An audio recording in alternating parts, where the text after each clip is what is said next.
Bem-vindos ao Guia Acadêmico. O tema da nossa aula é efeito indutivo. O que é o efeito indutivo? Ele é muito tranquilo de entender. Quando você tem substituintes capazes de puxar a densidade eletrônica, ou seja, um puxador de elétrons, ou um doador, vai ocorrer o efeito indutivo. Pode ser o efeito indutivo retirador, quando você tem átomos eletronegativos, ou o efeito indutivo doador, que vamos ver mais no final dessa aula. Aqui eu coloquei um exemplo de efeito puxador de densidade eletrônica. Então, o efeito indutivo nada mais é o quê? De substituintes capazes de puxar a densidade eletrônica, puxar elétrons. Mas na verdade não vai puxar os elétrons, né? Por isso que eu gosto mais de usar o termo densidade eletrônica. Mas em alguns livros você vai encontrar a definição como puxadores de elétrons, tá? Mas é a mesma coisa. Você pode usar o termo puxador, puxando a nuvem eletrônica, puxando elétrons, que vai estar se referindo à mesma situação. Então, aqui temos o que? Grupos retiradores de densidade eletrônica. Vocês concordam comigo que quando essa substância for desprotonada, esse par de elétrons aqui vai vir para onde? Para o oxigênio, correto? Formando a base conjugada. Essa base conjugada, ela não, geralmente no que é uma substância não muito estável, porque eu tenho elétrons localizados em apenas um átomo. Apesar do oxigênio ser muito eletronegativo, nenhum átomo suporta bem cargas, correto? Eles têm, alguns vai ter mais tolerância que outros, mas porém nenhum átomo quer ficar com carga. O que acontece? Se eu não tiver nenhum efeito adicional, estabilizador adicional na substância, ela vai ser uma base forte, porque esse oxigênio vai tender a doar de novo esse par de elétrons e formar a molécula protonada, correto? Nesse exemplo aqui, ó, que eu coloquei átomo de flúor, 3 átomos de flúor. Ou seja, o flúor não é muito eletronegativo, olha só, ele é o primeiro elemento aqui da nossa fila de eletronegatividade, correto? Ele é o mais eletronegativo de todos. Se ele é o mais eletronegativo de todos, o que é uma coisa eletronegativa? Não é uma coisa que puxa elétrons, puxa a nuvem eletrônica para o lado dela?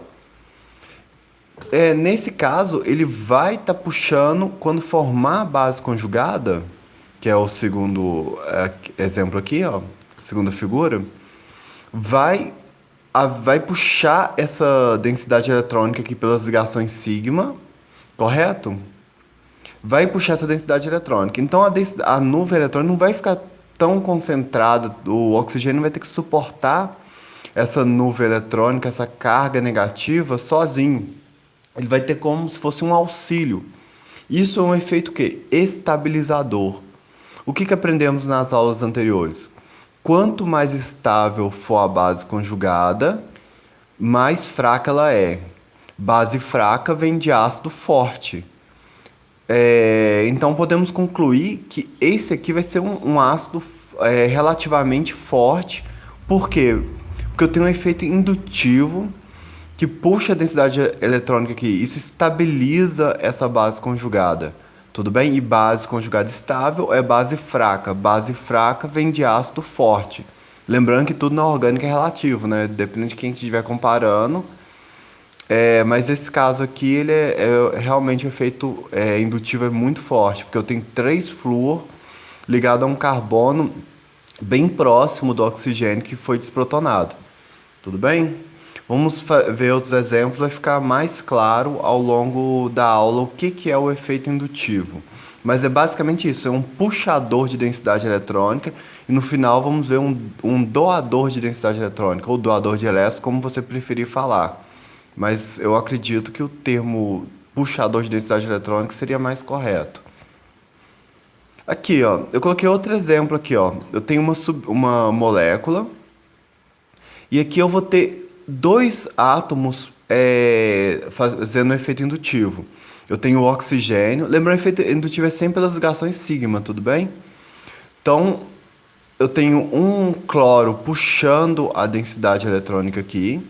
Eu tenho um oxigênio aqui também puxando essa densidade eletrônica. Portanto, quando for desprotonada essa molécula, quando esse hidrogênio sair fora, vai ficar uma concentração de quê? De cargas negativas aqui no oxigênio. Lembrando, pessoal, não representamos aqui os pares de elétrons, mas eles existem, porque ficaria muito trabalhoso toda hora ficar desenhando os pares de elétrons. Sempre você vê um oxigênio, está subentendido que existe os pares de elétrons aqui. Então, o que acontece? Quando esse hidrogênio sair fora, esse par de elétrons aqui vai vir para o oxigênio. No caso aqui, a água veio, desprotonou, capturou esse hidrogênio, e esse par de elétrons veio para o oxigênio. Formou a base conjugada.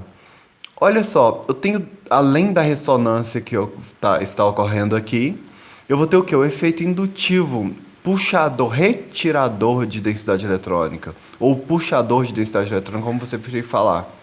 Ou puxador de elétrons, retirador de elétrons. O que seu professor usar, você adapta a realidade lá do seu professor, mas ambos os termos estão corretos. Então você vai ter o quê? O efeito indutivo puxador de densidade eletrônica aqui. O que esse efeito vai fazer? Estabilizar a base conjugada.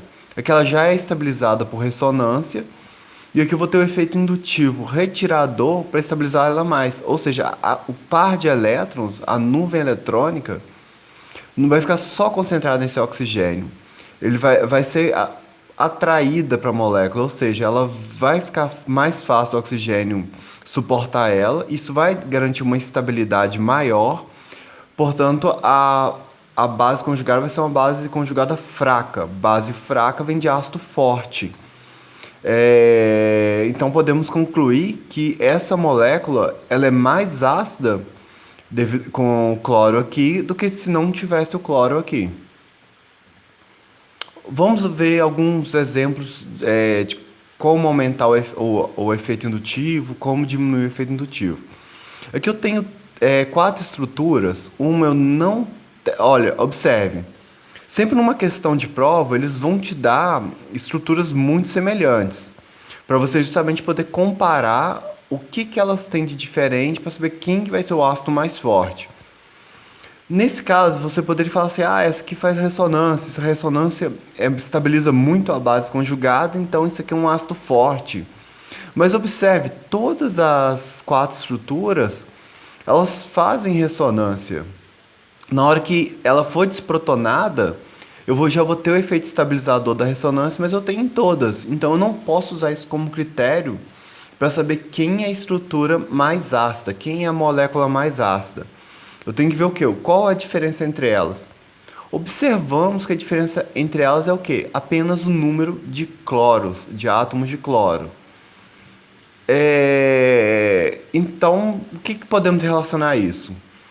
É só o efeito indutivo mesmo, não tem muita opção. Vocês concordam comigo que quanto mais agentes puxadores de densidade eletrônica eu tiver, mais estável vai ser, né? Ou seja, mais forte vai ser o efeito indutivo. Então vai ter um efeito estabilizador da base conjugada cada vez mais forte. Então vamos reparar, olha, essa aqui eu não tenho nenhum efeito adicional estabilizador. Essa daqui, ó, quando coloquei que é as bases conjugadas, quando for desprotonada, eu tenho um cloro aqui que vai estar puxando essa densidade eletrônica que essa estrutura aqui não tem. Portanto, essa estrutura vai ser mais estável do que essa daqui. Por quê? Porque aqui eu tenho um efeito indutivo para auxiliar. Não é só a ressonância que está estabilizando. Eu tenho um efeito indutivo também. Quando formou aqui, teve essa concentração de densidade eletrônica aqui, o cloro também ajudou, puxando ela. Então fica bem mais complicado, bem mais difícil do oxigênio doar esse par de elétrons. E base, o que aprendemos nas aulas anteriores é o quê? Para ser uma base forte, ela tem que ser boa doadora de pares de elétrons, não é? Se tem alguma coisa aqui puxando esses pares de elétrons, Então não vai ser uma boa base, ou seja, vai ter dificuldade de doar par de elétrons. Então vai enfraquecer, vai estabilizar. Base estável é base fraca. Portanto, vem de um ácido mais forte, correto? Se eu comparasse essas duas.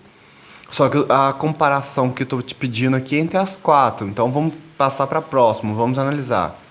Na próxima, você vê o efeito indutivo ainda maior. Quando formar a base conjugada, para estabilizar aqui, para puxar essa nuvem eletrônica, eu vou ter agora dois cloros puxando. Olha para você ver, o cloro é bem eletronegativo. Então ele é um bom puxador de densidade eletrônica. Então se eu tenho dois, então vai ser o efeito indutivo muito mais forte nessa estrutura do que nessa. Portanto, essa vai ser uma base conjugada mais fraca, mais estável que essa daqui. Portanto, podemos concluir que essa base conjugada é mais fraca que essa. Portanto, base conjugada fraca vem de ácido forte. Então, essa estrutura é mais ácida do que essa daqui.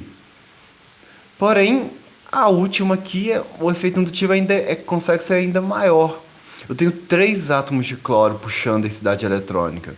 Então, vai enfraquecer muito mais essa base conjugada, ou seja, os elétrons aqui ficarão muito mais presos à estrutura, vai ter muito mais dificuldade de doar esses pares de elétrons. Vai ser uma base muito fraca. Se é uma base fraca, o ácido é forte. Então, esse aqui vai ser o ácido mais forte. Vamos analisar agora os pKa's para ver se a nossa análise está correta. Observem, pessoal, nossa análise está muito correta, está perfeita. Por quê? Quanto menor o pKa, mais ácido, não é? Quem tem um menor pKa? É onde o efeito indutivo age com maior intensidade, onde ele é mais efetivo, que é essa última estrutura. Ó. Eu tenho três puxadores de densidade eletrônica, então uma molécula muito ácida, o pKa dela é bem baixo. E quem que é o menos ácido, a molécula menos ácida? Essa daqui, ó. Por quê? O pKa dela é alto. Ela não tem um efeito estabilizador adicional em comparação às outras. Então podemos concluir que ela vai ser menos ácida, tá vendo? O pKa dela é 4,8, bem maior do que esse de cá, que é da primeira estrutura com três átomos de cloro.